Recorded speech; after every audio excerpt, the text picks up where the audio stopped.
Hello students, स्वागत है online platform पर आपका। और आज हम लोग एक नया चैप्टर शुरू करने जा रहे हैं, धातुकर्म, मेटलर्जी।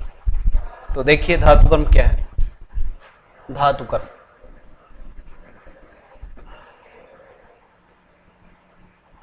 मेटलर्जी।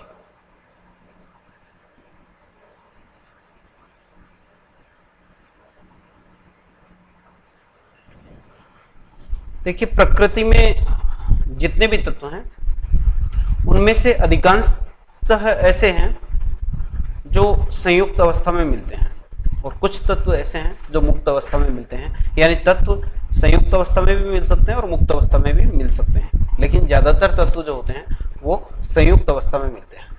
तो हम ये कह सकते हैं कि प्रकृति में तत्व दो रूपों में मिलते हैं, दो रूपों में मिलते हैं।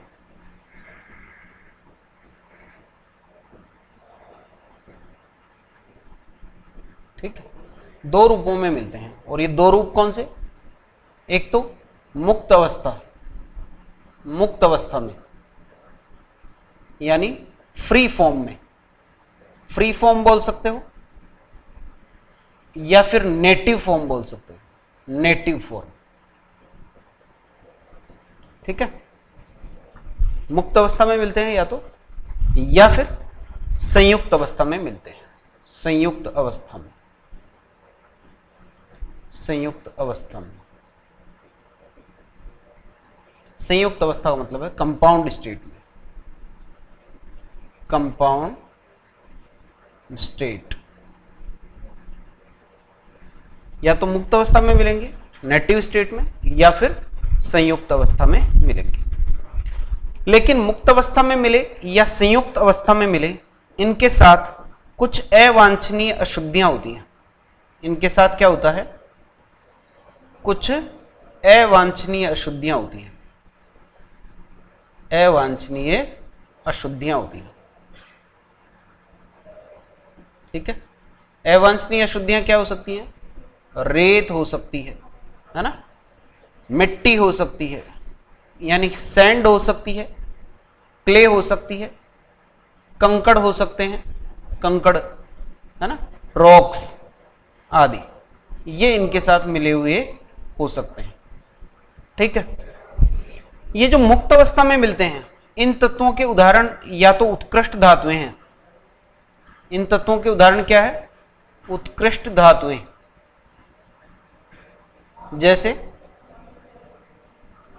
जैसे सोना है। कौन है? सोना। चांदी, प्लेटिनम, एयू, एजी, पीटी, है ना। या इनके अलावा कार्बन है, सल्फर है, सल्फर है। इसके अलावा उत्कृष्ट धातु, उत्कृष्ट गैसें हैं, उत्कृष्ट गैसें हैं।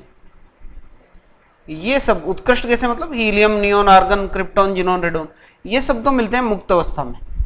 ठीक है, और शेष तत्व जो हैं वो कैसे मिलते हैं? संयुक्त अवस्था में। लेकिन मैंने क्या कहा? मुक्त अवस्था में मिले या संयुक्त अवस्था में मिले, मिलेंगे जब भी, तब हमेशा उनके साथ प्रकृति में जब भी हम इनको ढूंढेंगे ये या निकालेंगे, जैसे भूपरपट्टी से खोद कर निकाल रहे हैं, अर्थ क्रस्ट से, तो ये आपको अवांछनीय अशुद्धियों के साथ मिले हुए मिलेंगे।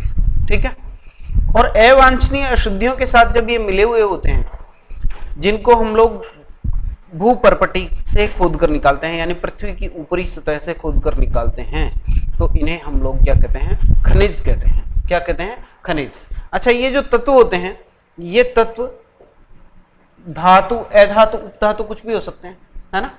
ये तत्व कैसे हो सकते हैं? धातु हो सकते हैं या अधातु हो सकते हैं या फिर उपधातु हो सकते हैं। ठीक है, क्या हो सकते हैं? उपधातु। लेकिन ज्यादातर जो अधातु वगैरह होते हैं ये ज्यादातर धातुओं के लिए लिया गया है शब्द धातुकर्म। क्यों? हालांकि इसमें कुछ अधातुएं भी हैं, लेकिन ज्यादातर अधातुएं जो होती हैं वो वायुमंडल से प्राप्त होती हैं। उनका मुख्य स्रोत क्या होता है? वायुमंडल। ऑक्सीजन है, नाइट्रोजन है, इसके अलावा उत्कृष्ट गैसें हैं, ये सभी क्या है? हमें वायुमंडल से मुख्यतः प्राप्त होती हैं, इसलिए उनको खोद कर निकालने की जरूरत नहीं होती है। और धातुकर्म किसके लिए काम में लिया गया है? खोद कर निकालने जाने वाले तत्वों के लिए लिया गया है। तो धातुकर्म है क्या? बेसिकली धातुकर्म को समझने के लिए मैं क्या कह रहा हूं कि तत्व जो हैं वो दो अवस्थाओं में मिलते हैं, या तो मुक्त अवस्था में या संयुक्त अवस्था में। मुक्त अवस्था का मतलब अकेला, किसी दूसरे के साथ उसने यौगिक नहीं बनाया। संयुक्त अवस्था का मतलब किसी दूसरे तत्व के साथ उसने यौगिक बनाया है। जैसे आयरन की बात करें तो आयरन हेमेटाइट के रूप में मिलेगा Fe2O3। तो आयरन यहाँ ऑक्सीजन के साथ संयुक्त अवस्था में है। लेकिन वो मुक्त अवस्था में मिले या संयुक्त अवस्था में मिले, उसमें कुछ अवांछनीय अशुद्धियां मिली हुई होती हैं। ऐसी अशुद्धियां मिली हुई होती हैं जिनकी हमें आवश्यकता नहीं होती है।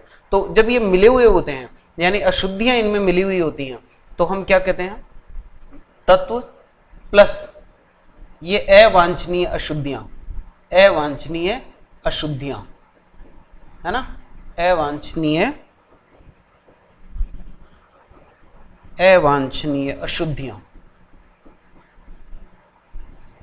जब तत्व में अवांछनीय अशुद्धियां मिली हुई होती हैं, क्या मिली हुई होती हैं? अवांछनीय अशुद्धियां मिली हुई होती हैं, तो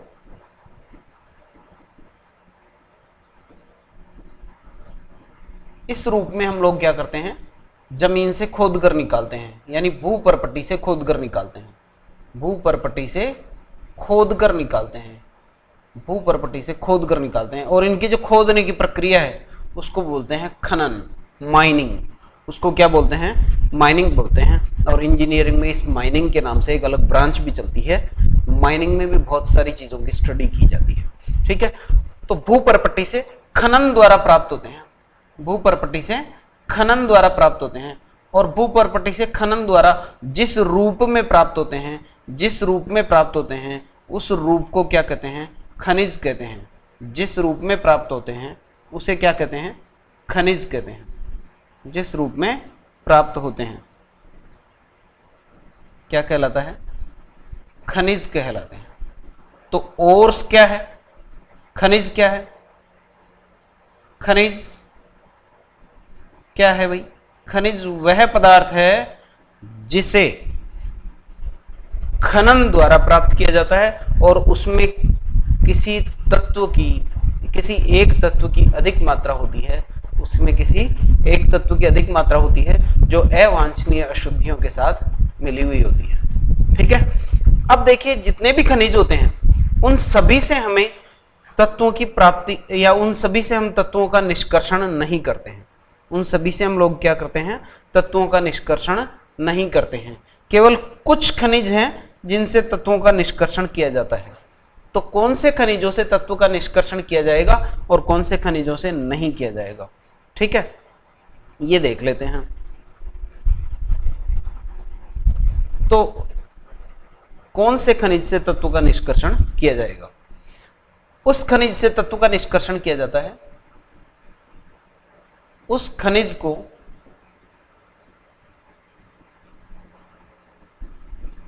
तत्व के निष्कर्षण के लिए चुना जाता है।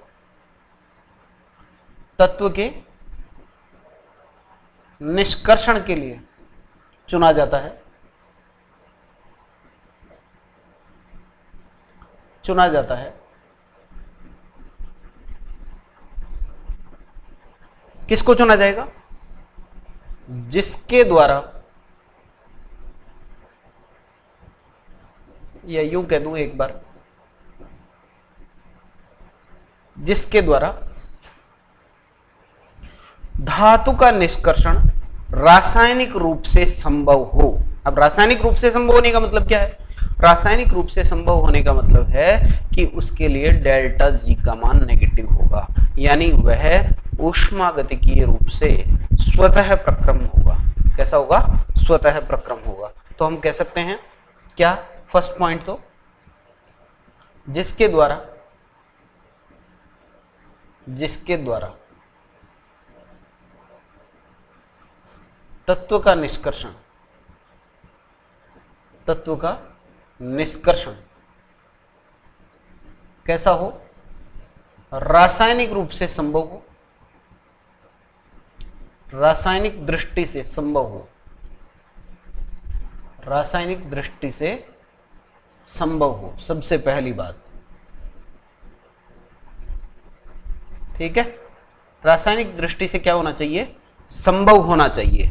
दूसरी बात, अगर रासायनिक दृष्टि से संभव है तो साथ में यह भी देखना पड़ेगा कि वह आर्थिक रूप से लाभदायक है या नहीं है। ऐसा नहीं हो कि 100 रुपए की धातु निकाल रहे हैं और 120 रुपए खर्चा हो रहा है, यानी आर्थिक रूप से क्या होना चाहिए? लाभदायक होना चाहिए। 100 रुपए की धातु निकाल रहे हैं तो 50 पैसे 1 रुपए का खर्चा ही होना चाहिए। मतलब क्या हुआ?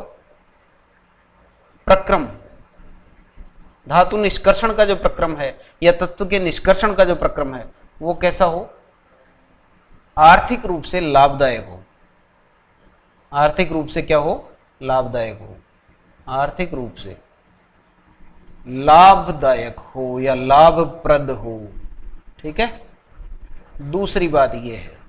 और तीसरी बात क्या है? तीसरी बात यह है कि हो सकता है रासायनिक रूप से संभव हो सकता है आर्थिक रूप से लाभप्रद हो, लेकिन ऐसा भी तो प्रक्रम हो सकता है जिसके दौरान विषैली गैसें निकलती हों, जनहानि का खतरा हो, है ना? इंसान मर जाए तो फिर उस धातु का निकाल के क्या करेगा?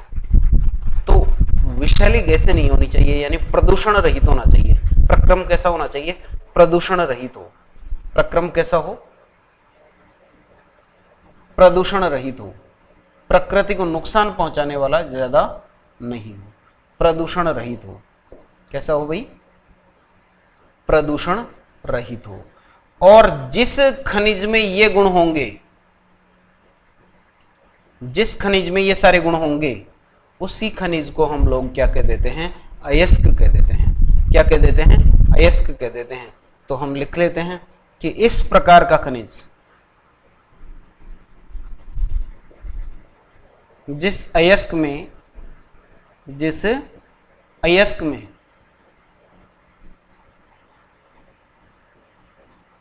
इस प्रकार के सभी गुण होते हैं, इस प्रकार के सभी गुण होते हैं, सभी गुण मौजूद हों,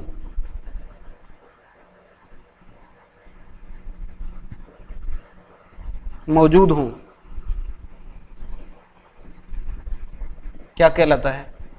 अयस्क कहलाता है। क्या कहलाता है भैया? अयस्क कहलाता है। इसका मतलब क्या हुआ? इसका मतलब यह है कि सारे के सारे खनिज अयस्क नहीं होते हैं, लेकिन सारे अयस्क खनिज होते हैं। ठीक है, तो क्या लिख सकते हैं? कई बार पूछ लेता है कि इनमें से कौन सा कथन सही है, कौन सा नहीं है। तो सभी अयस्क खनिज होते हैं, सभी अयस्क खनिज होते हैं, खनिज होते हैं। अयस्क को बोलते हैं ओर्स, है ना? अयस्क क्या होते हैं? ओर्स, ORE, और खनिज को बोलते हैं मिनरल। तो all ores are minerals but it's vice versa is not true, यानी इसका विपरीत कथन जो है वो असत्य है। सभी अयस्क खनिज होते हैं, परंतु सभी खनिज अयस्क नहीं होते हैं। सभी खनिज अयस्क नहीं होते हैं। ठीक है, सभी खनिज अयस्क नहीं होते हैं। अब ये तो बात हुई कि कौन खनिज होगा, कौन अयस्क होगा। ठीक है, अब बात करते हैं कि धातु का जो निष्कर्षण होता है, धातु का निष्कर्षण जो होता है, उसमें कौन कौन से सिद्धांत काम आते हैं, कौन कौन सी टेक्निक्स काम आती हैं, क्या प्रक्रिया होती है, उन सभी को मिलाकर क्या कहते हैं? उन सभी को मिलाकर कहते हैं मेटलर्जी, धातुकर्म। मेटलर्जी का मतलब मेटल से एलर्जी नहीं है। मेटलर्जी का मतलब क्या है? मेटलर्जी का मतलब क्या है? धातु, यानी ये कह दूं तत्व की बात कर रहे हैं वैसे तो हम लोग, लेकिन तत्व भी मोस्टली किस प्रकार के हैं? धातु। तो धातु के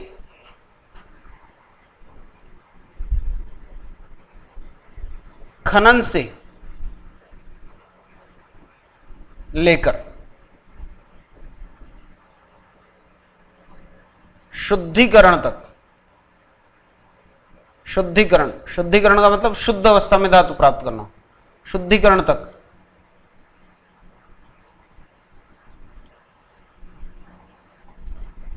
आवश्यक सभी प्रक्रियाएं, सभी प्रक्रियाएं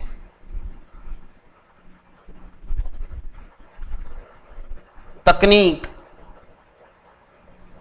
व सिद्धांतों को, सिद्धांतों को सम्मिलित रूप से, कलेक्टिवली, सम्मिलित रूप से क्या कहते हैं? धातु कर्म कहते हैं। क्या कहते हैं भाई? धातु कर्म कहते हैं, धातु कर्म कहते हैं। ठीक है, धातु कर्म कहते हैं। अब धातु कर्म में कौन कौन से पद सम्मिलित होंगे, उससे पहले हम ये देख लेते हैं कि भूपरपटी पर तत्वों की उपलब्धता किस प्रकार होती है, यानी उनकी उपलब्धता का क्रम क्या होता है। तो एक चीज और हम देख लेते हैं, वो क्या है? भूपरपटी पर तत्वों की उपलब्धता का क्रम। भूपरपटी पर तत्वों की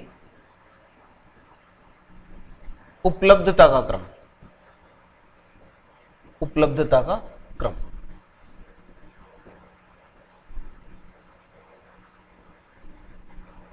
भूपरपटी पर तत्व किस क्रम में उपलब्ध होंगे, किस प्रकार उपलब्ध होंगे? भूपरपटी का मतलब है अर्थ क्रस्ट, यानी पृथ्वी की ऊपरी सतह, अर्थ क्रस्ट। इसमें सर्वाधिक मात्रा में ऑक्सीजन उपस्थित होता है। कौन उपस्थित होता है?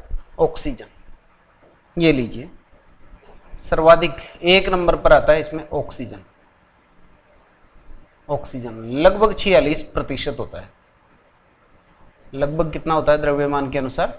46%। ठीक है। सेकंड नंबर पर आता है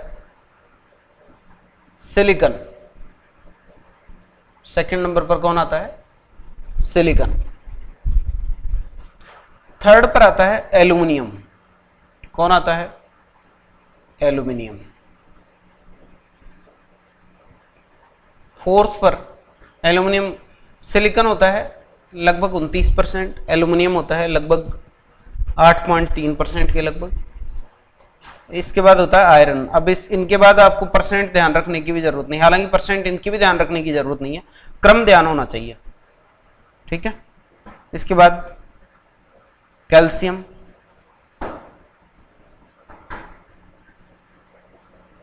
मैग्नीशियम, मैग्नीशियम, सोडियम और पोटेशियम। सोडियम और पोटेशियम, ये लीजिए, सोडियम 7 नंबर पर और पोटेशियम 8 नंबर। अब आपको क्या करना है? आपको सारे याद रहे तो बहुत अच्छा, नहीं तो 4 तो याद होने ही चाहिए शुरू के। ठीक है। पोटेशियम। ऑक्सीजन भूपरपटी पर सर्वाधिक मात्रा में पाया जाता है, और ऑक्सीजन और सिलिकॉन को तो देखो याद रखने का तरीका सीधा सा है। भूपरपटी का मतलब क्या है? पृथ्वी की ऊपरी सतह में सबसे ज्यादा क्या है? मिट्टी। मिट्टी यानी रेत। फॉर्मूला क्या है? SiO2। SiO2, 1 सिलिकॉन के साथ 2 ऑक्सीजन। तो सर्वाधिक मात्रा में मिट्टी है, सर्वाधिक मात्रा में SiO2 है, और SiO2 में भी ज्यादा कौन है? ऑक्सीजन। इसलिए 1 नंबर पर होगा ऑक्सीजन और 2 नंबर पर होगा सिलिकॉन। अब पूछा यह जाता है, कभी कभार प्रश्न पूछ लिया जाता है, और प्रश्न क्या है? ये इस तरह से पूछा जाता है कि 1 नंबर पर पाए जाने वाला धातु कौन सा होगा? 1 नंबर पर पाए जाने वाला धातु कौन सा होगा, यानी सर्वाधिक मात्रा में पाए जाने वाला धातु। तो सर्वाधिक मात्रा में पाए जाने वाला धातु कौन सा है भैया? सर्वाधिक मात्रा में पाया जाने वाला धातु वो है एल्यूमिनियम। कहां पर? भूपरपटी में। कहां पर? भूपरपटी में। भूपरपटी में सर्वाधिक मात्रा में पाया जाने वाला धातु वो कौन है? वो है एल्यूमिनियम, क्योंकि ऑक्सीजन और सल्फर दोनों तो धातु है ही नहीं ना, ऑक्सीजन और सल्फर तो धातु है ही नहीं ना, तो कौन है? एल्यूमिनियम। कौन है भाई? एल्यूमिनियम है। ओके, ये ध्यान रखना है, 1 नंबर पर कौन होगा? एल्यूमिनियम। दूसरा, कई बार ऐसे भी पूछा जाता है कि सर्वाधिक मात्रा में पाए जाने वाला संक्रमण धातु कौन सा है? तो आयरन। सर्वाधिक मात्रा में पाए जाने वाला क्षारीय मृदा तत्व कैल्शियम। सर्वाधिक मात्रा में पाए जाने वाला क्षार धातु सोडियम। सर्वाधिक मात्रा में पाए जाने वाला तत्व ऑक्सीजन। सर्वाधिक मात्रा में पाए जाने वाला अधातु भी ऑक्सीजन। सर्वाधिक मात्रा में पाए जाने वाला उपधातु कौन है? सिलिकॉन, है ना। तो ये कौन है? ये सर्वाधिक मात्रा में पाए जाने वाला तत्व भी है और अधातु भी है ना। ये सर्वाधिक मात्रा में पाए जाने वाला कौन है? उपधातु। ये कौन है? सर्वाधिक मात्रा में पाए जाने वाला धातु, पी ब्लॉक का तत्व, सर्वाधिक मात्रा में पाए जाने वाला पी ब्लॉक का तत्व। ठीक है। ये कौन? सर्वाधिक मात्रा में पाए जाने वाला संक्रमण धातु, संक्रमण धातु यानी डी ब्लॉक का तत्व। ये सर्वाधिक मात्रा में पाए जाने वाला क्षारीय मृदा धातु, क्षारीय मृदा धातु। ठीक है। और सर्वाधिक मात्रा में पाए जाने वाला क्षार धातु कौन है? सोडियम, क्षार धातु। तो इस तरह से आप याद रख सकते हैं। ठीक है, याद रखना है ऑक्सीजन सर्वाधिक मात्रा में पाए जाने वाला अधातु और एल्यूमिनियम सर्वाधिक मात्रा में पाए जाने वाला धातु। इसके बाद देखिए, धातु निष्कर्षण में सबसे पहले तो क्या करते हैं हम? ये चीज देखते हैं कि कौन सा अयस्क लेना है, यानी सबसे पहले अयस्क का चुनाव किया जाता है। उसके बाद हमें शुद्ध धातु चाहिए, तो उसके लिए हमें क्या करना होगा? सबसे पहले अयस्क का चुनाव करेंगे, उसका खनन करेंगे। उसके बाद उस अयस्क में उपस्थित अशुद्धियों को धीरे धीरे हटाना शुरू करेंगे, और हटाने के लिए अयस्क से अशुद्धियों को हटाने की जो प्रक्रिया है उसको हम लोग क्या कहते हैं? उसको कहते हैं सांद्रण, प्रसाधन या सज्जीकरण, ड्रेसिंग ऑफ ओर्स।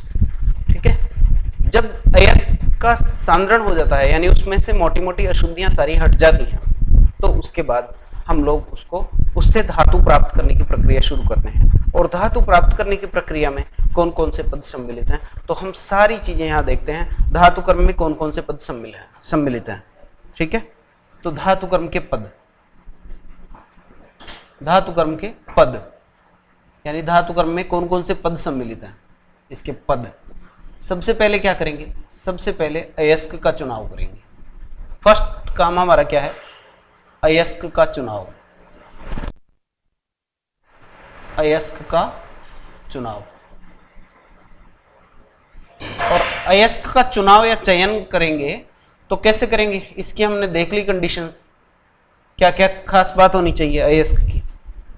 उससे धातु का निष्कर्षण रासायनिक रूप से संभव हो, आर्थिक रूप से लाभदायक हो और प्रदूषण रहित हो। ठीक है। इसके बाद हम क्या करेंगे? खनन करेंगे। क्या करेंगे? खनन, यानी उसको खोदकर निकालेंगे। तीसरे स्टेप में जो अयस्क निकलेगा उसका हम करेंगे सांद्रण। क्या करेंगे? सांद्रण। तो हमारा काम, हम जो स्टडी करेंगे वो यहां से शुरू होगा। ठीक है।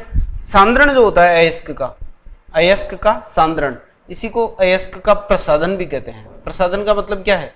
अच्छा बनाना। प्रसाधन का मतलब क्या है? अच्छा बनाना। प्रसाधन शब्द जो है वो कॉस्मेटिक से बना हुआ है। इंग्लिश में कॉस्मेटिक शब्द आपने सुना होगा। तो कॉस्मेटिक किसके लिए है? सुंदरता बढ़ाने के लिए। तो यहाँ पर अयस्क को क्या करते हैं? उसमें से अशुद्धियां हटा देते हैं और उसको अच्छा बनाते हैं, तो इसको प्रसाधन कहते हैं। और इसी को सज्जीकरण भी कहते हैं। क्या कहते हैं? सज्जीकरण, ड्रेसिंग। क्या कहते हैं भैया? ड्रेसिंग कहते हैं इसको, ड्रेसिंग ऑफ ओर, ड्रेसिंग, है ना। ड्रेसिंग कर देंगे उसकी। इसके बाद चौथा स्टेप जो होता है उसमें क्या करते हैं? ये जो सांद्रित अयस्क होता है इसको धातु निकालनी होती है इससे। और धातु निकालने के लिए हम दो चीजें करते हैं। पहले तो धातु निकालते कैसे हैं? धातु निकालते हैं अपचयन के द्वारा। जैसे मान लीजिए आपने कोई आयरन का ऑक्साइड ले लिया है, जिंक का ऑक्साइड ले लिया, जैसे जिंक का ऑक्साइड लिया ZnO, तो इसको जब आप कोक के साथ गर्म करेंगे, कार्बन के साथ, तो इसमें से जिंक अलग हो जाएगा, कार्बन मोनोऑक्साइड अलग। ठीक है, तो क्या कर रहे हैं हम लोग, उसको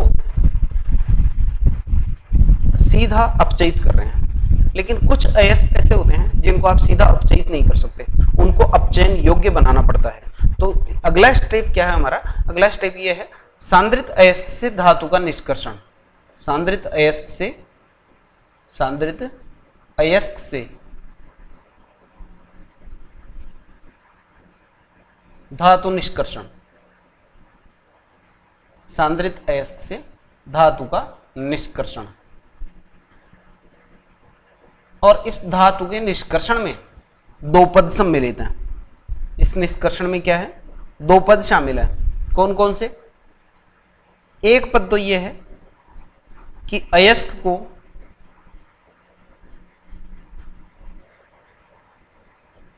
अपचयन योग्य बनाना, अपचयन योग्य बनाना। कई अयस्क ऐसे होते हैं जिनका आप आसानी से अपचयन नहीं कर सकते, तो उसको अपचयन योग्य बनाया जाता है। और ज्यादातर क्या करते हैं, ज्यादातर अयस्क को ऑक्साइड में रूपांतरित करते हैं। यानी सबसे आसानी से अपचयन हम लोग यूं कहें ऑक्साइडों का होता है, सल्फाइडों का, हैलाइडों का, इनका अपचयन आसानी से नहीं होता है। तो आपको सल्फाइड अयस्क दिया हुआ है या हैलाइड अयस्क दिया हुआ है, तो पहले उसको क्या करते हैं, ऑक्साइड में रूपांतरित करते हैं। कैसे, किस में रूपांतरित करते हैं? ऑक्साइड में। और इसके लिए हम लोग अलग अलग विधियां पढ़ेंगे, निस्तापन है, भर्जन है ना, प्रगलन विधि भी बोलते हैं। तो ऑक्साइड में रूपांतरण, अयस्क का किस में रूपांतरण कर देंगे हम, सामान्यतः ऑक्साइड में रूपांतरण कर देते हैं। ठीक है, इसके बाद सेकंड स्टेप जो होता है, जब अयस्क अपचयन लायक हो गया तो उसके बाद अयस्क का धातु में अपचयन कर देते हैं। अयस्क, और वो अक्सर अब बदल किस में गया, उसको ऑक्साइड में बदल लिया ना आपने, तो वो ऑक्साइड में बदल गया। तो अयस्क है या तो सीधा अयस्क हो सकता है, या फिर आपने उसको ऑक्साइड में बदल लिया तो वो ऑक्साइड हो सकता है। उसका धातु में रूपांतरण या धातु में अपचयन, धातु में अपचयन, धातु में अपचयन। ठीक है, इसके बाद लास्ट स्टेप जो होता है वो होता है इस सांद्रित अयस्क को, ये जो जिस सांद्रित अयस्क से आपने धातु निकाली, उस धातु का शुद्धिकरण करना। यानी उस धातु को शुद्ध कैसे करेंगे, तो लास्ट स्टेप क्या होगा, लास्ट स्टेप होगा धातु का शुद्धिकरण। लास्ट स्टेप क्या होगा भैया, धातु का शुद्धिकरण, धातु का शुद्धिकरण। क्या होगा, धातु का शुद्धिकरण। ठीक है, अब धातु का शुद्धिकरण के लिए भी हम लोग अलग अलग विधियां काम में लेते हैं। अब हम ये देख लेते हैं कि सबसे पहले क्या देख रहे हैं, अयस्क का चयन। तो अयस्क कौन कौन से प्रकार के हैं, है ना, और कौन से धातु के लिए कौन सा अयस्क हम लोग जनरली चूज करते हैं। ठीक है, तो अयस्क जो है, अयस्क क्या है, ऐसा खनिज है जिसमें धातु, मुख्य तौर पर धातुओं की बात हो रही है, धातु जनरली संयुक्त अवस्था में मिलेगा, और वो संयुक्त अवस्था में या तो ऑक्साइडों के रूप में मिलेगा या सल्फाइडों के रूप में मिलेगा, सल्फेट के रूप में मिल सकता है, नाइट्रेट के रूप में मिल सकता है ना, इस तरह से कार्बोनेट के रूप में मिल सकता है, हाइड्रोक्साइड के रूप में मिल सकता है। अलग अलग रूपों में हमें अयस्क मिलते हैं। तो हम बात कर लेते हैं कि अयस्क कौन कौन से प्रकार के हैं। तो ये देखिए, अयस्क का क्लासिफिकेशन हम देख लेते हैं। अयस्क का क्लासिफिकेशन देखिए, यहाँ पर सबसे पहली कैटेगरी जो है ये है ऑक्साइड अयस्क। कौन सा अयस्क है, ऑक्साइड अयस्क, ऑक्साइड अयस्क। ऑक्साइड अयस्क में सबसे ऊपर लिखा हुआ है बॉक्साइट। क्या लिखा है, बॉक्साइट। तो ये बॉक्साइट क्या होता है, देखिए एल्यूमिनियम के 3 अयस्क आप ऐसे याद रख सकते हैं। एल्यूमिनियम, एल्यूमिनियम, देखिए हमसे जो प्रश्न पूछे जाते हैं ना ज्यादातर एग्जाम में, वो या तो एल्यूमिनियम से या आयरन से, कॉपर से और जिंक से। 4 धातुएं तो ये हैं, और इसके अलावा सोने चांदी के प्लेट सोने चांदी की भी एक विधि है साइनाइड विधि, वहां से भी कई बार प्रश्न आते हैं। या फिर धातु के शुद्धिकरण में आएंगे तो निकल का आ सकता है ना। शुद्धिकरण में तो हम लोग लगभग सभी धातुओं की चर्चा करेंगे, लेकिन धातु निष्कर्षण की बात करें तो मुख्य रूप से एल्यूमिनियम, आयरन, कॉपर, यहां से ही प्रश्न पूछे जाते हैं, ज्यादा से ज्यादा सिल्वर और गोल्ड से पूछे जाते हैं। तो एल्यूमिनियम के 3 प्रमुख अयस्कों के मैं नाम यहां पर बता रहा हूं। एक तो है, आप ऐसे याद रख सकते हैं, BDC। क्या याद रख सकते हैं? BDC। BDC का बी का मतलब है बॉक्साइट। बॉक्साइट, बॉक्साइट का फॉर्मूला होता है Al2O3.2H2O। बॉक्साइट का फॉर्मूला ये यहां पर भी लिखा हुआ है, Al2O3.2H2O। ठीक है। इसके बाद डायस्पर। डायस्पर, इसमें आप एक H2O कम कर दीजिए तो क्या हो जाएगा? Al2O3.H2O। और तीसरा है कोरंडम। क्या है? कोरंडम। कोरंडम कोरा ही है, यानी इसमें सिर्फ Al2O3 होगा, वाटर नहीं होगा। 0 कर दीजिए वाटर, 2 1 0 है ना, वाटर के मॉलिक्यूल्स 2 1 0, तो ये है कोरंडम। तो आप इस तरह से 3 नाम तो ये याद रख सकते हैं, एल्यूमिनियम के 3 अयस्क, बॉक्साइट, डायस्पर और कोरंडम। यहां पर लिखा है, और एल्यूमिनियम का कौन सा अयस्क है? बॉक्साइट अयस्क। ठीक है। अब हम बात करते हैं क्यूप्राइट की। किसकी? क्यूप्राइट। क्यूप्राइट क्या है? क्यूप्राइट जो है ये कॉपर का ऑक्साइड अयस्क है ना। ज्यादातर ऑक्साइड अयस्कों में आइट लगा हुआ दिखेगा आपको। क्यूप्राइट कॉपर का है। हेमेटाइट लोहे के 2 अयस्क हैं, Fe2O3 और Fe3O4। Fe2O3 और Fe3O4। ठीक है। लोहे के अयस्क ऑक्साइड कौन कौन से हैं? Fe2O3 और Fe3O4। SnO2 जो है इसको कैसिटेराइट बोलते हैं। क्या कहते हैं? कैसिटेराइट। MnO2 पाइरोलुसाइट, U3O8 पिच ब्लेंड और ZnO जिंकाइट। देखिए हमारे क्या है, ज्यादा काम के कौन से हैं? एक तो जैसे एल्यूमिनियम के हो गए, इसके अलावा आयरन। आयरन के दोनों ऑक्साइड अयस्क महत्वपूर्ण हैं, और वो दोनों कौन से हैं? Fe2O3, जिसको आप क्या कह रहे हैं? हेमेटाइट। क्या कह रहे हैं? हेमेटाइट कह रहे हैं। और Fe3O4 ये भी महत्वपूर्ण है, और ये क्या है? ये है मैग्नेटाइट। क्या है? मैग्नेटाइट। और अगर जब हम अयस्क के चयन की बात करें, जब हम अयस्क के चयन की बात करेंगे तो वहां देखिएगा एल्यूमिनियम के लिए ज्यादातर बॉक्साइट अयस्क काम में लिया जाता है, और आयरन के लिए ज्यादातर कौन सा काम में लिया जाता है? हेमेटाइट अयस्क काम में लिया जाता है। ओके। नेक्स्ट देखिए, यहां पर सबसे नीचे लिखा हुआ है जिंकाइट। क्या लिखा है? ये क्या लिखा है भैया? ये जिंकाइट है। जिंकाइट। तो जिंकाइट क्या है? जिंक की बात करें, जिंक की, तो जिंक का अयस्क कौन सा लिखा है यहां पर? मैं थोड़ा सा इसको नीचे लिख देता हूं ताकि मुझे और स्पेस मिल जाएगा यहां लिखने के लिए। जिंक, जिंक का कौन सा अयस्क लिखा है? ZnO। ZnO को क्या कह रहे हैं? जिंकाइट। क्या कह रहे हैं भैया?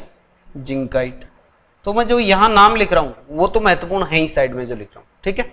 इसके अलावा आपको याद हो जाए तो कैसिटेराइट, पाइरोलुसाइट और पिच ब्लेंड भी याद कर लीजिएगा। वैसे ज्यादा प्रश्न जो हैं वो मैंने साइड में लिखे हैं, उन्हीं से पूछे जाते हैं। इसके बाद देखिए हैलाइड अयस्क। हैलाइड अयस्कों में सोडियम क्लोराइड, सोडियम क्लोराइड को हम लोग रॉक सॉल्ट कहते हैं, और इसका जो जलीय विलयन होता है, इस 10% जलीय विलयन को ब्राइन विलयन कहते हैं। NaCl का जो जलीय विलयन है, NaCl का जलीय विलयन, इसको क्या कहते हैं? ब्राइन विलयन। ब्राइन विलयन, ब्राइन विलयन। तो कई बार इस तरह के नाम भी प्रश्न में मिल जाते हैं, तो ध्यान रखिएगा। NaCl का जलीय विलयन क्या कहलाता है? ब्राइन विलयन। इसके बाद देखिए क्या लिखा है? KCl.MgCl2.6H2O। KCl.MgCl2.6H2O ये है कार्नेलाइट। इसी से मिलता जुलता नाम है क्रायोलाइट। इसी से मिलता जुलता नाम क्या है? क्रायोलाइट। तो नाम में कंफ्यूज मत होना, क्रायोलाइट और कार्नेलाइट दोनों अलग अलग हैं। कार्नेलाइट क्या है? KCl.MgCl2.6H2O। तो ये भी इंपॉर्टेंट नाम है। हालांकि हमारे जो धातु निष्कर्षण है उसमें KCl, इस कार्नेलाइट से हम लोग धातु निष्कर्षण पढ़ने वाले नहीं है, लेकिन फिर भी नाम जो है ये थोड़ा महत्वपूर्ण है। KCl.MgCl2.6H2O, और इसी से मिलता जुलता नाम क्या है? क्रायोलाइट। क्या है? क्रायोलाइट। क्रायोलाइट का फॉर्मूला क्या होता है? Na3Al F6, Na3Al F6, जिसको आप इस स्टाइल में भी लिख सकते हैं 3NAF.AlF3।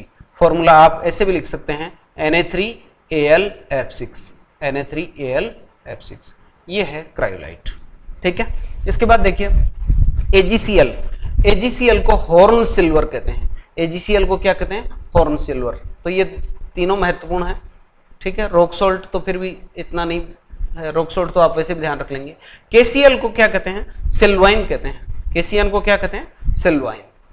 ऊपर मैंने क्या बताया? ZNO, Fe3O4, Fe2O3 और Cu2O, ये सभी क्या है? महत्वपूर्ण है। इसके बाद बात करते हैं सल्फाइड डायस्को की। तो सल्फाइड डायस्को में देखिए, एक तो है कॉपर का सल्फाइड डायस्क, जिसको कॉपर ग्लांस कहते हैं। क्या कहते हैं? कॉपर ग्लांस कहते हैं। ठीक है, चाल्कोपाइराइट भी बोलते हैं इसको, कॉपर ग्लांस को, और क्या कहते हैं? दूसरा नाम चाल्कोपाइराइट। तो कॉपर ग्लांस कॉपर का महत्वपूर्ण अवयव है, महत्वपूर्ण अयस्क है। कॉपर के जो है, एक तो Cu2O, ऊपर आया है Cu2O। क्या कहा है Cu2O को? क्यूप्राइट। क्या है? क्यूप्राइट। रूबी कॉपर भी बोलते हैं, क्यूप्राइट। ठीक है, और एक कौन सा आ गया? Cu2O। Cu2O को क्या करें? Copper glance.